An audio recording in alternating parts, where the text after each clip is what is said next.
Hey everyone, and welcome to the latest episode of the Business of Sport show. Today is going to be an absolute fascinating one. We've got a really special guest. Obviously, everyone knows I'm a big Scarlets fan, so having this guy on is a great honour. Today we've got Rhys Thomas. Hi Rhys, thanks for coming on. How you doing? You all right? All good, mate. Yourself? Really good, thanks. Excellent, mate. Excellent. So, obviously, I'm a Scarlets fan, so I know exactly who you are and what you've done. So why don't you introduce yourself for people watching and listening? I am an ex-international rugby player. I was a 10-year professional. I started with Newport. I want to hold that against you, by the way. Yeah. I still live in Newport, so love the place. So we got, I was with Newport, then Newport Dragons, and then the Scarlets, and in between that, squeezed 7 caps out with Wales. Excellent. So, I mean, obviously, you went to the Scarlets, which forgives a lot of sins. So, how did you get in? How did you get into the whole kind of rugby thing? Because obviously, and especially Welsh rugby, because I'm sure people are picking up a slightly different accent there as well. Yeah, I mean, it's I've got a very Welsh name, so people just assume I'm Welsh, but I am Welsh. But I was born in Johannesburg, South Africa, and then my dad was Welsh, and after picking up a ball at 14 in Joburg, after South Africa won the World Cup in '95, that kind of encouraged me to play rugby because I wasn't playing at that point. And then I went to a boys only boarding school in Joburg, and that kind of led me to finding my passion of rugby and that environment with the school offered. And at the age of 18, I was playing representative rugby in South Africa, but I had also the opportunity to come back to Wales to pursue my career there. So I thought I was going to do traveling, so my option was to come. I thought I'd come see Newport. I got offered a place in their youth team, and yeah, didn't look back really. So, I mean, you had the options of South Africa as well. So, what made you pick, Wales? I mean, obviously, I understand the decision, being Welsh, but kind of why, with South Africa riding on the high of winning the World Cup and that whole wave. We've all seen the films, we've all read the books. In fact, in one of the previous episodes, spoke to Sean Fitzpatrick about the '95 World Cup and the impact of that. So why choose Wales then? I think I was a young lad. It was an amazing transformation happening in South Africa, really. But the changes were whole stock at that time with regards to rugby. There was a brand new quota system which came into place, which meant that because of apartheid, players of color had to be selected in the side. And, I got left out a couple of times, and it didn't sit well with me at that point. I had the option to move abroad, and that's why I did it, mate. I thought, I would try Wales, see how it went. It wasn't a guarantee. I just literally was going to go for a year, 6 months. Yeah.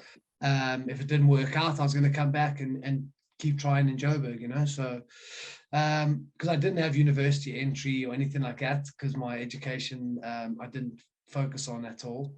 So I wouldn't have been able to go and play for the uni teams, which is kind of the path, It's university rugby in South Africa. It's university rugby. You can go club rugby side. I mean, it is decent, but that's kind of the path, all through the academies, which I got offered a place in the Lions Academy as a youngster. But I took a choice as a young lad to go over and to explore my options in Wales. And within 6 months of me being in Wales, I was selected for Wales in the 19s, went to my first junior World Cup in Chile. We finished 4th, South Africa finished 5th. So for me, I was like, right decision. Boom, rubber stamped, yeah. Yeah. Yeah, brilliant. Absolutely. So, talk us through the early days of your playing career in Newport then. I mean, it's probably, I can't imagine it. Well, I imagine it's a million miles away from the nice warm temperatures of Joburg to go to Newport on a wet and cold December day. Well, I mean, not only the climate was a shock, but I'd gone from like schoolboy rugby in South Africa being what it is. It's like incredible. You get very big crowds, anything from 5 to 12,000 people on a Saturday watching you. All the kids are there they're supporting you, they singing these songs, and it's really like, it's incredible, right? It's a kind of like American football in college. It's very hyped up. It's live on TV. There's live, your games are televised. It's a big deal, right? And then I've gone from that to Newport Youth, where there was about to one man and his dog watching 30, 40 people on the touchline. Yeah, it was a come down, definitely. Yeah. But I was rain coming in from the west and everything. Man, I got from the high felt in Joburg, rock hard surfaces, fast tracks, not wearing studs really, and to coming to Newport, where it was like stinking, freezing cold, rain coming in sideways. Yeah, it was a hell of a wake up call, mate. But having to put 9-inch nails in your boots just to get a little bit of grip somewhere. And I had to learn how to scrum because it was like it was a token gesture in South Africa, really, like get in there and then get the ball out and just get the ball in your hands. So massive change then, and obviously was regional rugby in at that stage, or No. was it just kind of coming in? So kind of as a player and as a young player then, kind of going from Newport and then all of a sudden this massive upheaval. I mean, what were your kind of views and thoughts on that? Did you start to regret your decision of going, my opportunities are going to be even less now? No, I mean, to be honest with you, mate, at that point, I wasn't really thinking about my future. I was just loving life. Everything was coming natural. I was naturally gifted at rugby. It was just a talent that I had, which became my downfall really in my latter years, with applying that talent and the hard work that came with becoming an elite international player. But at those early days, I just loved it. Newport was in its heyday, really. Tony Brown was there. He was plowing money into the club. Teichmann, like, to come as a young South African lad, to come to Newport, where you had like Teichmann was a legend. You had Garvey. You had Simon Rawalui. There was bloody Turner. I'm trying to think of his there was Percy came. It was incredible. Like, as a young man, I was like, I couldn't believe it. Like, it was everything. Like, these were some of my heroes. So it was amazing opportunity. I trained with them because Ian McIntosh was the coach as well. So like, there was a lot of like familiarity with the names that I was hearing, and as a young person as well, like aspirations of being an international rugby player. These were the men that I was watching. So, Rod Snows. It was so to train with him at a young age. I mean, I was only like 19, 20 when I started training with Newport's first. And it felt like Rod had been around for a hell of a long time. He had a long career. In the 95 World Cup, I never forget him. He had a fight with James Dalton, and James Dalton had a red card. James Dalton having a fight. I mean, unusual. And so obviously when I realized like who Snow he was, but he was such a legend. Unfortunately, he gave me the nickname that just stuck to this day. But legend of a man. But it was a fantastic time. And then obviously there was the upheaval and change of regional rugby. But for me, it was opportunity. Because they were looking at tight heads for the region, and I just come off the back of like what was the best form of my life at the Under-21 World Cup. I got selected in the World Cup 15. At the end of that tournament, I was the only player from the Northern Hemisphere in that 15. And I think because of that, they kind of went, there was a couple of tight heads. It was me, Chris Anthony, and that was it. so they could have brought another player in, but they thought they would just give me the opportunity, and within a matter of years, I was ended up starting for the Dragons anyway. So it worked out great for me, really. Not so much for Welsh rugby, but for personally, it was all right. Yeah, I mean, obviously, I've spoken to the architect of all this, Mr. Moffat himself, and yeah, it was a massive upheaval, and certainly from a fan point of view of seeing teams merge and things like that. I mean, let's face it, Welsh rugby, I mean, even to this day, is still quite tribalism, and it's very much of us and them, and even in recent times when they were talking about potentially merging the Scarlets and the Ospreys, I mean, it's like the Bloods and the Crips getting together. It's it's like a no-go. But to kind of be at the start of that, and then how did you find your time at the Dragons then? I loved them, mate. The culture there at the time was, the facilities were terrible. The money being spent on the players and stuff, it was absolutely minimal.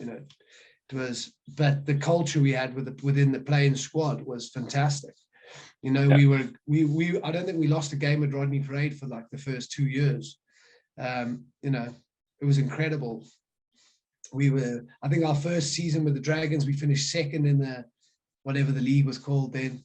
I got Magnus League or whatever. The Celtic League, because obviously the Scarlets won the first one. So yeah, so I think we finished second, and then we finished like third or fourth. So those first few years, we were super competitive. We never lost at home. No one wanted to come to Rodney Parade. We had 10, 12,000 people every game. I mean, you just can't imagine it now, like what the Dragons kind of support has been and the level of their performance and their squad.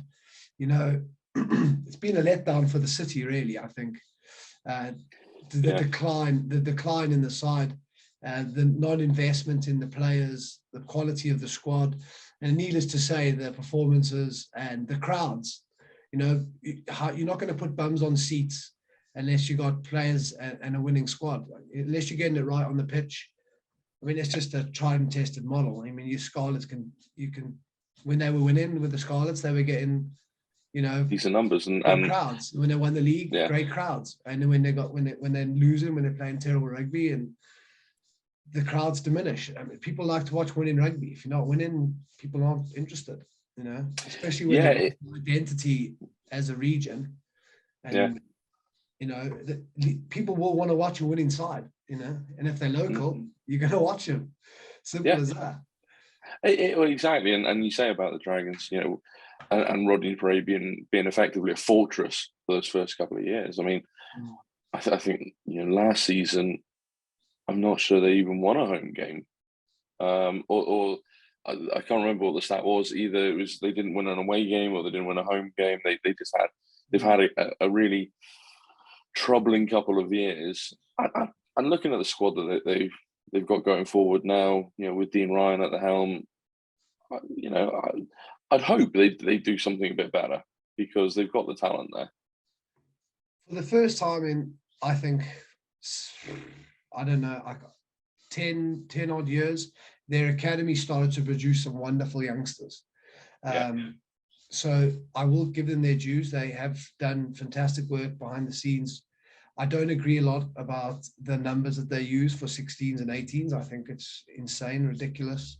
But they are producing talent.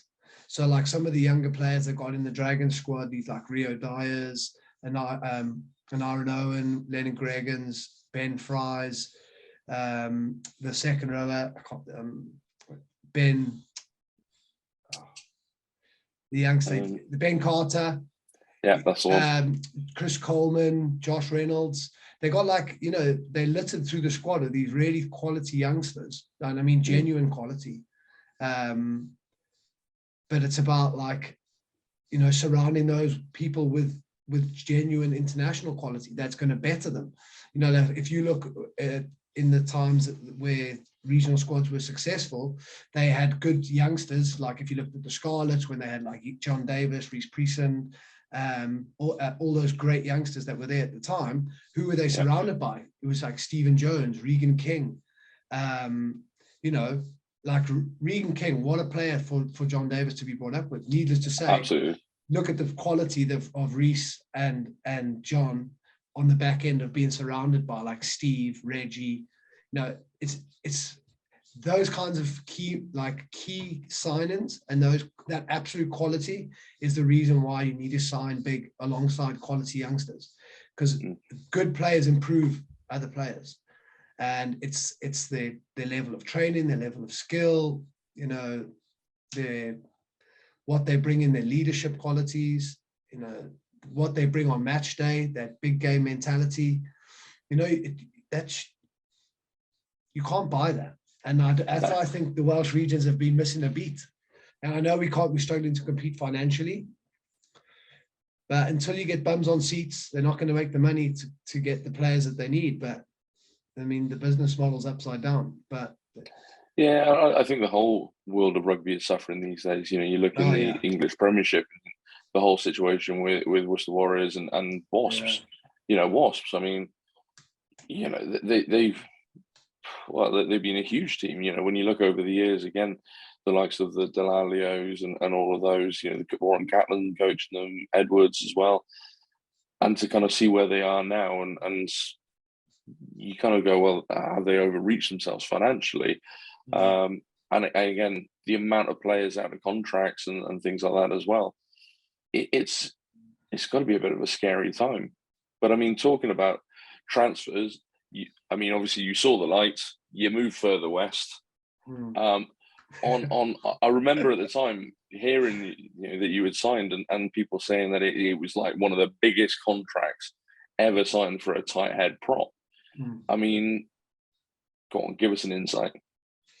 Yeah, I mean, it was at the time in Wales. I think it was the biggest contract for a tight head. You know, it was more than what Adam was getting at the time, and he was a regular starter for Wales.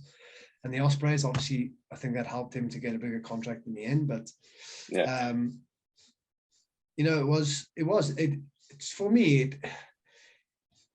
Bizarrely, it coming at a time of huge transition for me. I was playing, obviously, some of the best rugby in my life with the Dragons when I signed.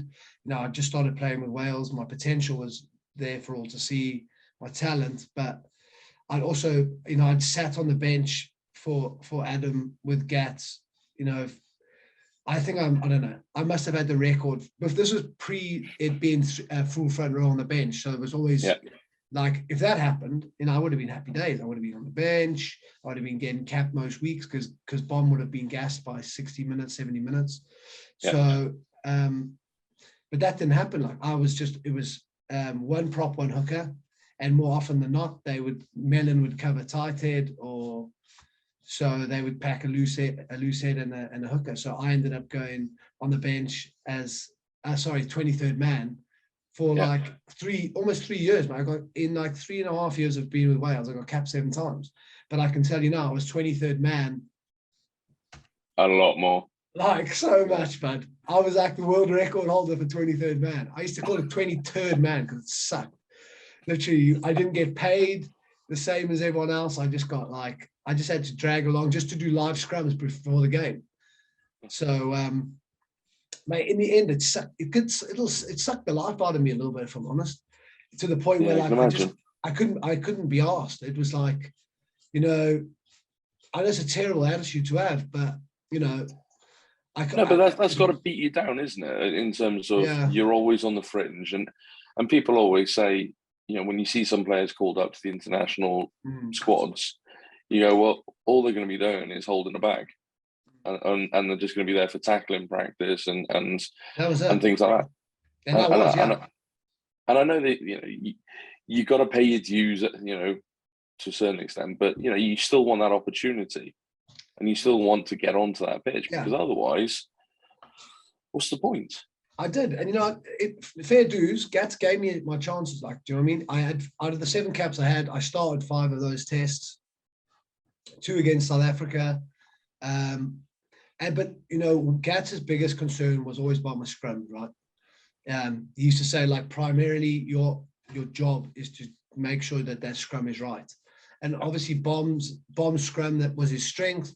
He had that locked down, whereas I knew that my ability was, elsewhere. I knew that I could lock the scrum out. And yes, I did struggle at scrum at times, and I didn't focus enough on that. I didn't work hard enough on that. In hindsight, I can say that.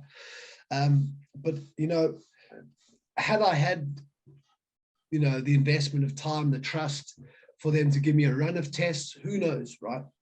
But this is all conjecture. But like at the time, I should have maybe put more focus in. It's irrelevant now because it's gone. But I think I lost. It kind of lost I lost my way a little bit during that time. I lost the spirit. And then when I signed for the Scarlets, I kind of off the pitch, because of being with Wales during that time, and it kind of it had inflated my ego. And it kind of thought I was a bit of a big cheese around town. People knew that I was involved with Wales, although I wasn't playing a great deal. We had a successful run of, we'd won the Grand Slam in 2008, and that brought with it a whole bunch of off the field issues for me. And unfortunately, those first couple of years with the Scarlets, off the pitch, like socially, I was, things were a little bit wild. And needless to say, I was injured quite significantly through those first 2 seasons with the Scarlets. I had quite a run of bad injuries, but truth be told, my lifestyle was not great. And it kind of showed, when I started getting fit and I started playing well, I'd start for the Scarlets. And then in my last season was where the proof was in the pudding. When I was fully fit, I was applicating myself. I was dedicated. You were on fire. I was probably playing, ironically, some of the best rugby of my entire life. I was flying, and then unfortunately the ticker pack did, but that's life, right? Well, that's the thing I remember at the time with the Scarlets. Like you said, the first couple of seasons, they're all injured and just kind of not having the greatest of starts. But that kind of last season that you had, you were on fire. Yeah. You were the tight head, and you were putting it about the park, and it was great to see from a supporter's point of view. But you kind of slightly mentioned it there about the ticker, and that there was that fateful day. And I remember reading it in the papers and stuff and going, what the hell? I mean, talk us through that, because again, a lot of people won't know what actually happened. Well, it was January 26, 2012. So I was in the last few months of my 3-year contract. I was literally in the gym. I had a fantastic run of games. I was literally, like I said, probably the best rugby of my life. That Champions Cup campaign, we were beating Northampton Saints away. Things were really good. I picked up a bit of a bulging disc in my neck, C2, C3. So I had a few games over Christmas which I didn't play, and then in January I was getting back to full fitness. I was in the gym on a Thursday morning doing an interval session on a bike, and just like bang, huge heart attack. I stumbled across the gym, went into the physio room under, like, if you've ever been to Parky Scarlets, the gym's underneath the stands where the players come out. So and the physio room's down there as well. So I literally just got into the physio room, and I told Pat, who was the physio at the time for the Scarlets, I was having a heart attack. And he just literally called the ambulance, and I stumbled down the hall, lay on the floor, and I was struggling to breathe. I was sweating. I was in a significant amount of pain. I was like, I didn't feel great at all. And then the ambulance arrived, and they told me I was definitely having a heart attack when they put the ECG. And, I was pissed off, man. I was pissed off. Yeah. I can tell you now, I was literally raging. I had my phone. I was fucking kicking the ambulance. And I rang my wife at the time, my ex-wife now, and told her, get her ass to the Morrison. I was having another heart attack. And she was just like, she thought I was winding her up, and then obviously wasn't. Yeah, because how old were you? I mean, because I was 29. 29 having a heart attack. I mean, if somebody phoned me and said they were 29 having a heart attack, you go, yeah, okay, calm down. But Jesus, I mean, yeah. I'd had a small one, right, when I was with the Dragons. I was going to say, was there any underlying issues? No. Or? So there was no underlying heart disease, no family heart history. I've never done steroids. I'd used casual drugs, absolutely, but they said that wasn't the reason why. They said for cocaine and stuff like that to affect your heart, you have to be caning it all day, every day. Yeah. So obviously that wasn't the issue, and I wasn't doing that anyway at the time. My heavy drinking, but when was that? Like once a week after a game? They said no. So they just said it was just like the difference between high intensity training, the impacts, the fact that when they actually opened up my heart, I had quite thin artery walls on the left side of my heart. And just the stress, like emotional, mental, and physical. Like I think like there was just so much going on in my life, emotionally, mentally, physically, that it just was, my body just couldn't do it. I look at it, and my diet at the time was all over the place. I wasn't eating any carbs just so I could keep my weight at a good range. It just wasn't healthy, bro. Do you know what I mean? Yeah. And well, it all came to a head, and then I had a quadruple bypass, and then that was it. It was a wrap. Quadruple bypass at 29. I mean, Jesus. I mean, that had to mess with your head. Absolutely. Oh yeah, I mean, it was a shocker, mate. For the next 2012, that happened. I had another huge operation in 2014, which I was implanted with a machine that keeps me alive still to this day, called the left ventricular assist device. It's a pump that runs my heart. So it's literally a pump that's implanted in the left side of my heart. It sucks blood out of my heart, goes through a tube that then pumps it through another tube that's connected to my aorta. And there's a set of batteries that run me. There's a wire that comes out of my abdomen, and those batteries last 8 hours a set. And after 8 hours, they beep for 15 minutes. And if I don't change them, they'll stop. The machine will stop, my heart will stop, and I'll die. So Jesus. You can imagine after that operation, which I was lucky to survive, that was 2014. I didn't wake up for 2 weeks post-op. I was in a coma. So, it was tough, bro. Those 2 years after my heart attack in 2012 at Parky Scarlets, those next 24 months, I was in hospital for many months. My health was terrible. It was awful. Before the machine, it was awful. I couldn't even walk 10 meters without stopping 3 times.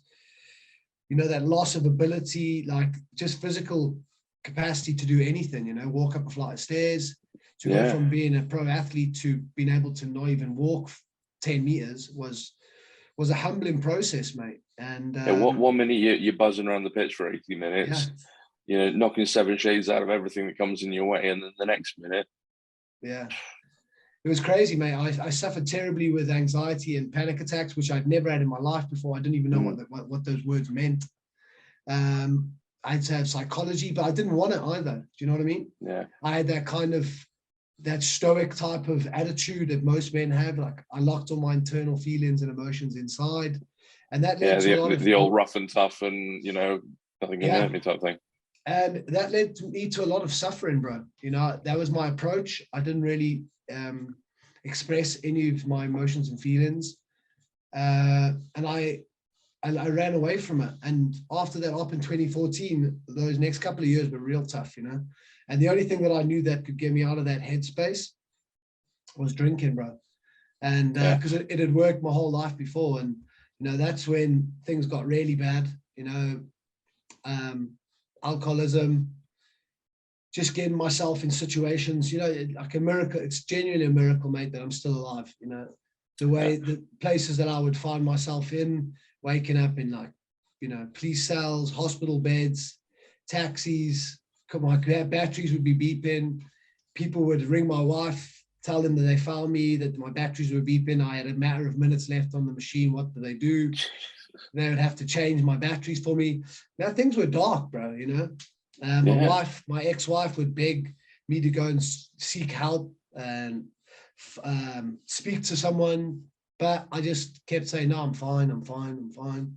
And it just, in the end, it consumed me. So what changed then? Because obviously, being literally minutes from death because of batteries and drinking yourself into a black hole. I mean, you're looking well, mate. So where was that kind of crossover and kind of almost that epiphany of going, something's got to change? Well, in 20, things were pretty desperate, mate. Like I said, life-threatening, drinking every weekend. I wasn't like your brown paper bag alky. It was kind of like a Friday, Saturday, Sunday, or maybe the odd Thursday to Sunday. Yeah. But when I went, it was flat out. And at this point, I was, a bit of a habitual drink driver. And the change came actually after I had a bit of a dink. I was drunk. No one was injured, nor myself. No one else was involved.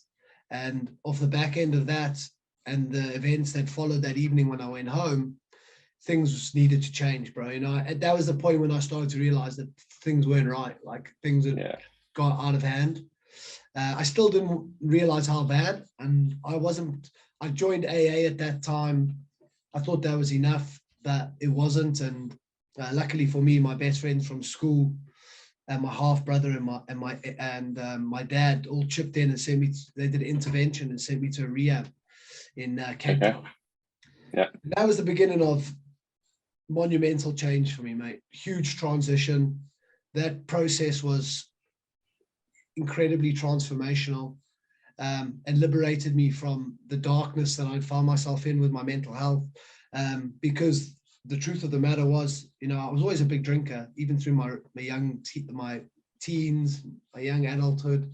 But then again, that's rugby culture, isn't it? Rugby culture enabled that, Yeah. And then obviously when it all came to head, that with losing my physical abilities, my rugby career, that loss of identity and purpose, that kind of led me down a very dark path. And when my physical health deteriorated, so did my mental health. And that kind of and that kind of got me to that, alcoholism, that darkness that I faced. And then eventually that being, surrendering, accepting I had a problem, surrendering to all my issues, surrendering to control, because I was, just trying to micro control my life in different ways. And that led to, relationship issues, issues with my children. But it was just such a necessary transition, mate. And so much blessings in it, so many lessons. And but it was a really tough process of about 18 months, after I left rehab, of going through AA. I worked with a sponsor. I worked with a addiction psychologist for a great deal of length of time. I then worked with a neurolinguistic programmer to deal on some inner child and work, some of my young trauma that I had. And then just all the way through, bro, like I did so much other stuff, did brain spotting, equine therapy.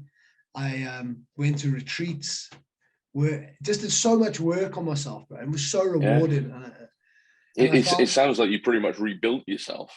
Yeah, I did, man, because I lost my way. I lost my values. I lost my integrity with my drinking, and I couldn't do it. I was morally bankrupt at that point. And when I started to rebuild myself, I kind of did it around the value system.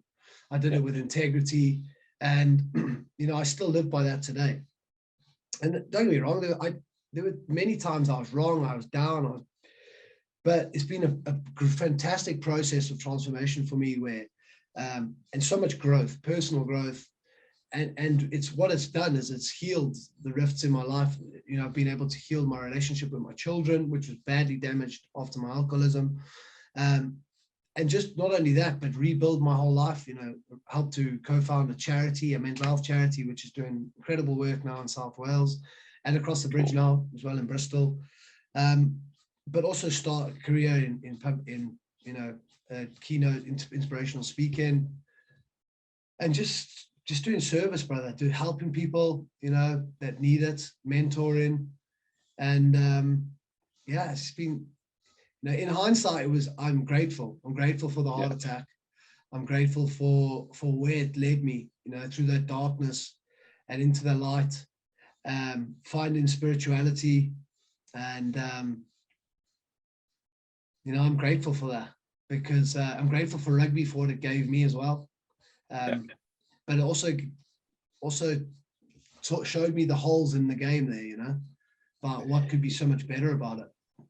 Yeah, and you said about your dad, your half brother, and your best mate kind of helping you and pushing you for rehab. But what did the unions do? What did the player, groups behind the scenes do? Did they help? Because I mean, I've heard various stories over the years. I followed Brian Majati for a bit. The Northampton prop that went to the Ospreys.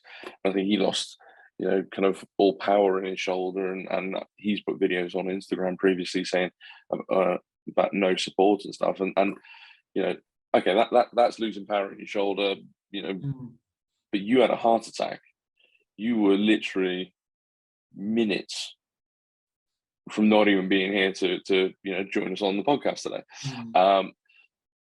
What kind of support did they give you? Because obviously, I mean, looking from the outside in, I would have thought a bit of a duty of care and things like that. But was there any support or anything?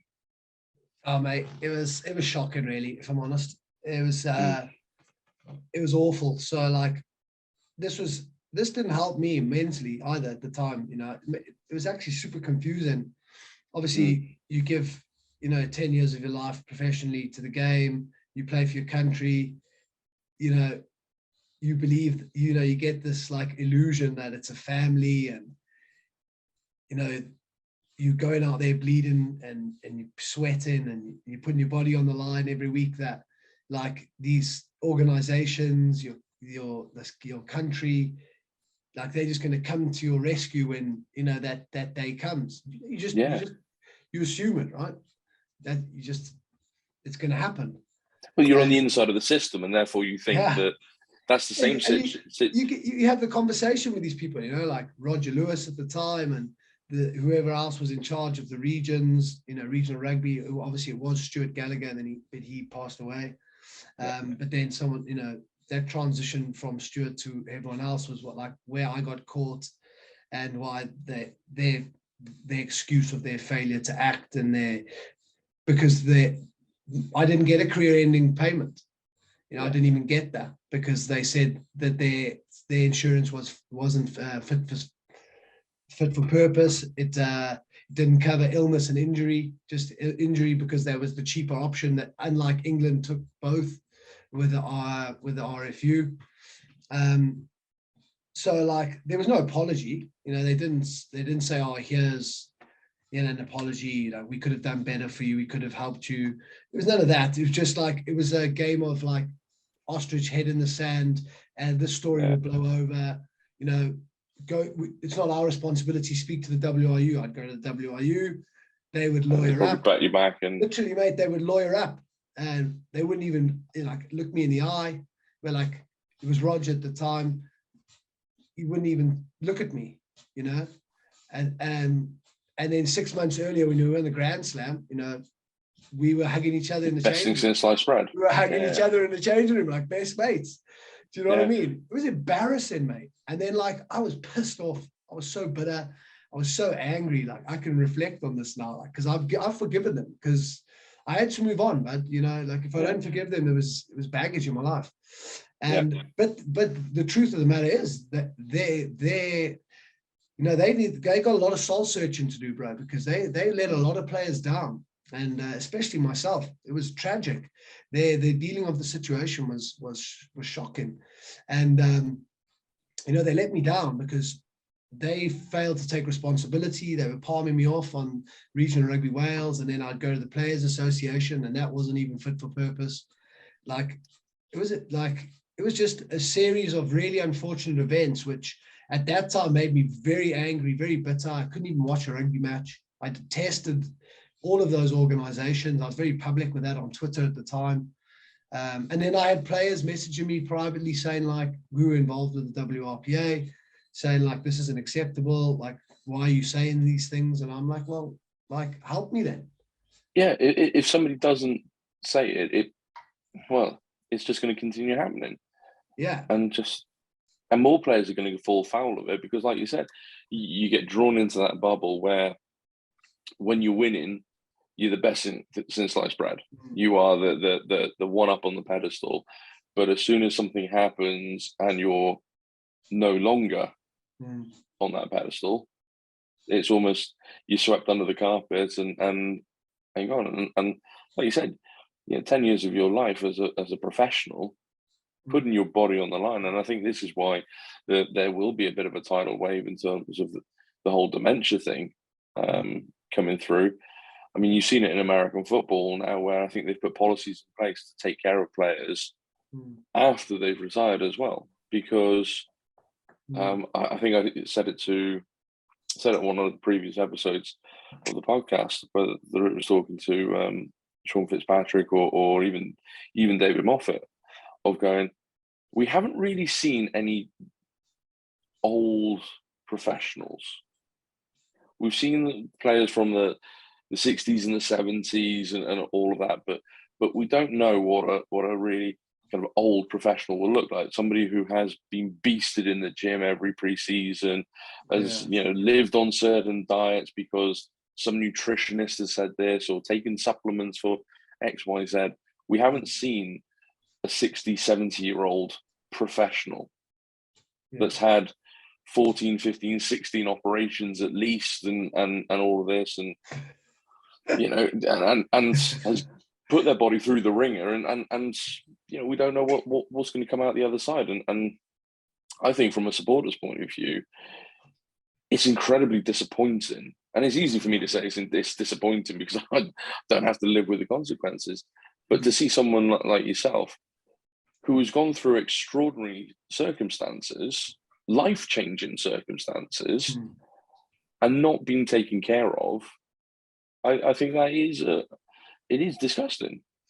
It was incredibly disheartening, mate. At a time when I was desperately, desperately in need of help, I was completely abandoned by the game that I believed would be there for me. I felt like an injured soldier left in battle. That's how I felt. And it was awful, mate. It was a terrible situation. And like I said, I've managed to forgive them now.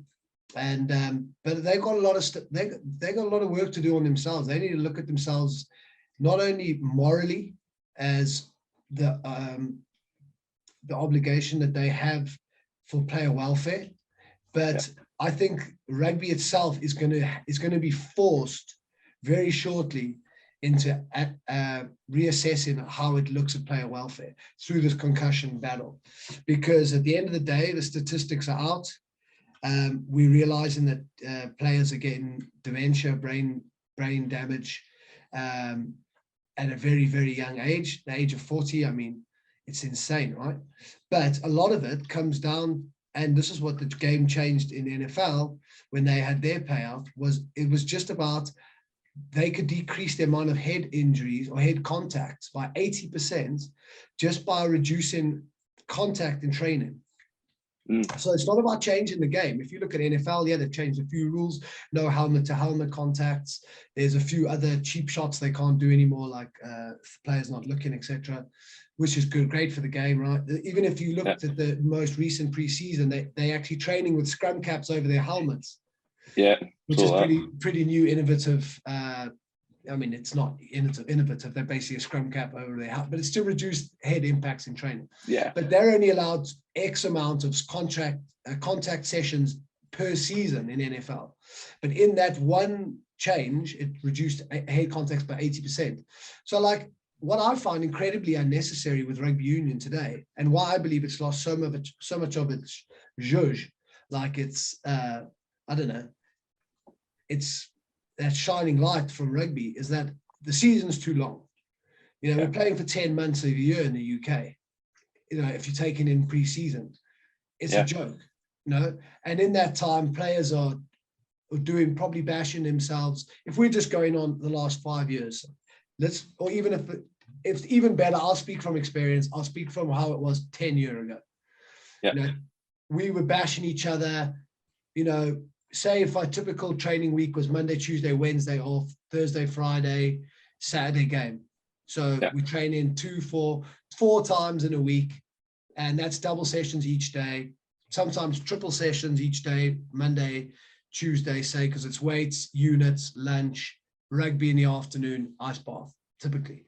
So in that rugby session, and very possibly in that unit session, you're going to do contact, whether it be driving lineouts, live scrums, and potentially picking and going, whatever, you're going to bash each other. And then in the rugby session in the afternoon on Monday, that was contact. So Tuesday, there was going to be some form of contact, whether it just be defensive drills, whatever. Wednesday off. Thursday, you might bash each other. And then Friday was just a team run, Saturday game, Sunday recovery. So that was a typical week, right? So why is that necessary into 3 months, 4 months, 5 months into the season? If we have a bad game, or we need to get filthy with each other on the Monday because we didn't do enough contact in training that week. What a load of bollocks. It's such bullshit. Yeah. It's utter bullshit. And what that's doing, that is not good player welfare, because those players have put their, all out maximum effort on the weekend. Yes, it may not have shown that in the score, the performance, whatever, but then they get punished in the week by doing extra contact. Some of those players may not have been concussed, but they were carrying knocks. That's just got worse during the week. It's just unnecessary. If you looked at the Leicester Tigers, they would do boxing on a Monday. Yeah, I was going to say that's the first thing that came to my head in terms of, I've listened to other podcasts and things like that where people say that literally Leicester would be killing each other if they lost on the weekend. They would be, it would be worse than a medieval battle. It would be, just ridiculous. And you kind of go, and that's what I mean by, we don't know about old professionals, because the head injuries and those brutal training sessions that always kind of happen. But now we're, on top of everything else as well, and the players getting bigger, collisions getting, bigger and harder as well. We don't know what the true impact of on the body is, or on the mind, and we're going to see that tidal wave of things coming through. Absolutely. But so where are you now? What are you doing now? And kind of, what's the next steps for you? Yeah, so I am doing a lot of stuff with a charity that I helped to co-found. It's called Tidy Butt. Look it up, Instagram. It's the name. We'll put a link sounds, in the description. The name sounds ridiculous, right? But my mate who started, Matt, he's from Welsh Valleys, from Abbotsbury, Bramau area, and that he suffered with his own mental health issues. But whenever he struggled, and like most men, when his friends or his family asked him how he was, he would just say, "I'm tidy, but." And it's just another way of saying I'm okay. And it's rare. We're relevant. We're two men. We're trying to make a difference, and we're trying to make an impact in that space. We're genuine. We're authentic. We got two men that are vulnerable. We're trying to make change, trying to make impact in our communities. And it's working, bro. The buy-in we're getting at the minute from education sector all the way through to business is huge. We're really starting to impact in the corporate space as well. We offer a lot of packages, a lot of different stuff. I know I'm not going to sell it on here. If people are intrigued, please look. We'll put a link in the description of everything as well, so we'll get people over there. Fantastic work, and if anyone is wanting to change culture in their workspace and that type of thing, please do it. By all means, get in contact. But likewise, I'm doing inspirational speaking. I do my own talks. If anyone would like me to come in and deliver my talk in its entirety, please contact me privately. We'll put all your social media stuff into the descriptions as well, so people can easily jump on and Yeah. follow you and get in contact with you as well. Absolutely, by all means, please do. But likewise, you know, I'm always there as a human being, as a brother, as a friend, to air how you feel. You know, like if you want to reach out, I'm 1,000,000% will get back to you. You know, whether we have a chat or a text, completely up to you. You know, we all need help from time to time, and Very true. yeah. And I think you know, it's the usual thing, and especially in something like a macho sport like rugby, where you know there's always that thing that you pretend not to be hurt for 80 minutes and all of this. You know, people do need to talk, and yeah, a friend of mine is doing a lot with mental health around, you know, my area, and doing like a men's club on a Monday at the club I used to play at. And you're seeing far more people open up to it. There was that thing the other day with Paddy Pimblett in the UFC, where he fought the day after a friend had committed suicide, and him coming out and you know, kind of saying that guys need to talk about things. I think there was a massive uptake in that, and it's so true. I mean, it's something that hasn't been talked about for forever, because of the fact that it's a case of, well, you're a bloke, just get on with it, you know, rough and tough and all of that. But actually, you do need to open up about things. You do need to talk, because otherwise you just store it in the back of your head, and it just builds and builds and builds and builds and builds, and that pressure has to go somewhere. Absolutely, mate. And it's not going to go anywhere nice. No. And mate, this is what we're all about, right? We're just trying to break stigmas. We're trying to encourage men as well as women. We're not a single sex charity by any means, but men in particular, like this kind of stoic, old behavior, you know, of this egotistical, like, I can't show weakness. That time's coming. That shit needs to end, right? We need to be, you know, get in touch with that inner masculine power where we can be honest, we can be vulnerable. We, you know, think of vulnerability as a superpower, because I promise you, when we start to express our emotions, our feelings, and get in touch with how we feel, you know, we can open ourselves up to huge amounts of feelings that will be hugely beneficial to us. You know, we become better men, we become better partners, you know, we become better lovers.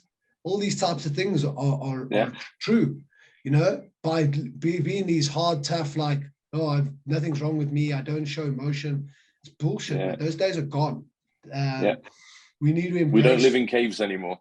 No, absolutely. But we also, like, there's also some other worrying trends, you know, very narcissistic trends from males, unfortunately, from society, because of social media, and very materialist, and treating the feminine badly. You know, like, I think there's a lot of change that can happen with men in our society, but we've got to change it. You know what I mean? Yeah, absolutely. And we need positive male role models, brother. Lots of them. Lots of them. Definitely, mate. Definitely. I also read something in the kind of run up to this as well, that you're raising money for the transplant as well, aren't you? Yes, I am. Is it right? Because I read that the machine that's kind of keeping you alive at the moment, nobody's gone past like 11 years or something like that, and you're on about 8. Yep, I am 8 years, literally. I'll be 8 years, 1st or 2nd of September. And I've been on and off the list, the heart transplant list in the UK, for about 8 years. Yeah. But consistently for the last 3. And I had my first ever phone call 6 weeks ago. But other than that, it's just been, they said that call would never come, which is why I started the fundraising, because I was going to go over to South Africa or America to get it done. It looks more likely it might be South Africa, but equally that phone call that I had 6 weeks ago, which didn't obviously materialize. Obviously, I haven't had my transplant yet, but unfortunately, the gentleman whose heart I was going to have died before I got to the hospital, and the length of time it would have taken to get my organ out because of the amount of scar tissue I have is a very risky operation in itself, and will be time. It'll take time. So they had to abort that operation, unfortunately. But so that was a bit of a roller coaster of a day. Yeah, I can imagine. Jesus. Yeah. But I mean, how I mean, how do you kind of feel with the whole those kind of timescales and the Yeah. waiting and the not knowing? Yeah, so it's a lot. A lot of the work that I've come across and done on myself has allowed me to be in the space that I am now mentally, which is to be very present, to not live with fear, or to when I feel fear or I feel scared, it's okay to embrace that feeling, but to understand that what will be will be. If it's my time, if I do die, whenever that time might be, that I just try to be as present as possible, as much as possible, so that I'm here, that I appreciate what I have in my life. I appreciate my children. I appreciate a roof over my head, the food I eat, the water I drink. Like, it's just maximizing the time that I have on this earth in the event that, this journey ends. I believe the next one will begin straight away, but that I'll be leaving this vessel for another life. It's just getting to that point, but also realizing that I am going to feel certain ways. I will have times where it does stress me out, but that's okay as well. Like, it is a scary scenario, the fear of the unknown, the fear of death. I've made a lot of peace with that, and it's constant work, though. And but ultimately, what will be will be. And I trust it. I trust in the universe. I trust in the process that I'm in, that I manifest my future. So fingers crossed, manifestation comes to Definitely, me. mate. Definitely. I mean, hopefully. I mean, you've been on such a journey, and could talk to you about this, forever and a day. And we'll have to meet up for a coffee, not a pint, a coffee, to have a chat. You can have a pint. I'll have a squash, but good. Sounds good to me, mate. I mean, one thing that we always kind of end on is, what would be your 3 tips for people? And that could be in business, in life, in sport, and anything. Totally putting you on the spot now. Okay, no, that's fine. Number 1, I would self-awareness. Begin to gain a greater self-awareness. I think, like, know thyself, right? It's written above the doors of the Temple of Apollo, right? And those were probably some of the wisest words ever written, because we live in a very unusual place on earth, and the matrix is 100% real, right? So, like, we may think we know who we are, but, like, it's a great place to start is ask yourself, who am I? Beyond the conditioning, your name, your culture, your job, who you are as a person. Like, that journey of self-discovery for me, that self-awareness, was the greatest journey of all for me. So I first definitely encourage people to gain a greater self-awareness. Secondly, to try, be present. Be present on your journey as much as possible. I think as human beings, we constantly live, it's a condition where, we've got these voices in our minds. We believe that they are us. We live in the future. We live in the past. And what happens is we very rarely end up living in the present. And when we're in that present, life is wonderful. It's the sweet spot, right? We're content. We are alive. Like, all these beautiful things, we've got so much abundance around us, but we can't see it because we've been marketed. We're a product.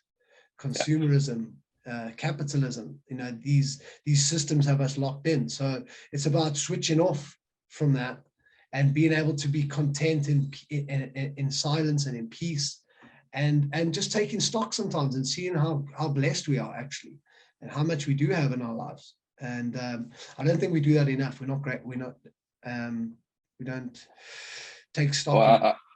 Well, absolutely. And living in the moment. I mean, all you got to do is go to any kind of concerts, and everybody's there with their mobile phones, and you're like, just look, just take it in. Don't look at that little screen. take it in, absorb the Yeah. atmosphere. Yes, you want to watch it back, but I'm pretty sure let somebody else put it on YouTube. Exactly. You know, just be there and enjoy it.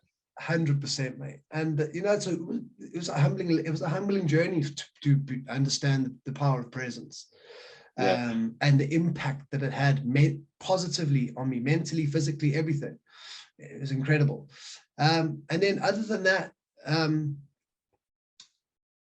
just, there's so many things I could say, but like,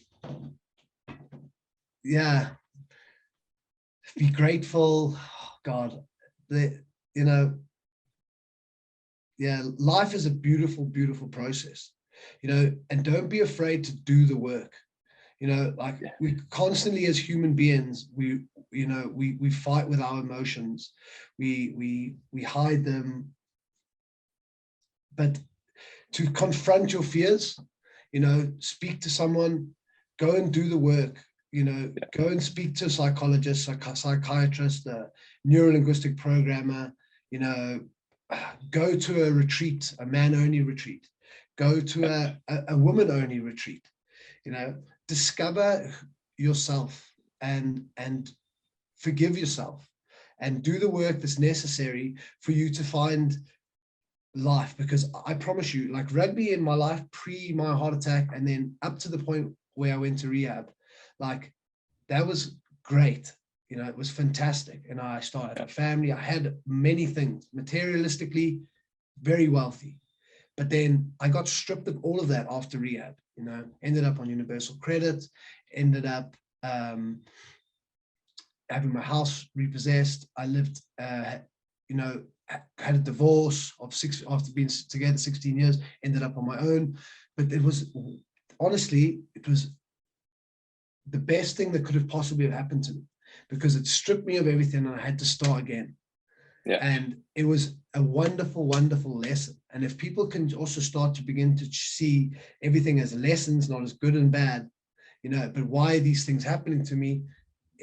It'll, like, my life now is incomparable in how I feel to before, in happiness, in abundance. I have the least I have materialistically, least I've ever had materialistically, but yet I'm the happiest I've ever been. I have the most abundance. There's a lot to be said about it, but it's doing the work, it's being present, and it's understanding who we are. Like those three things are key to being happy. Absolutely amazing. And I think those are probably some of the most powerful three things we probably had on all the episodes so far. Yeah. Truly, thank you for that, and thank you so much for sharing your story with us today. I think that there's probably a lot more that we can talk about, so there'll definitely be a part 2. My pleasure, Matt. Perfect. Well, thanks for everyone. Make sure you check out the description. We'll put the links to Rhys's charity, Just Giving pages, everything in there as well. So make sure you follow him, and love to see the rest of your journey, and for many, many years to come as well. So thank you so much for your time today. Thank you, brother. Thank you.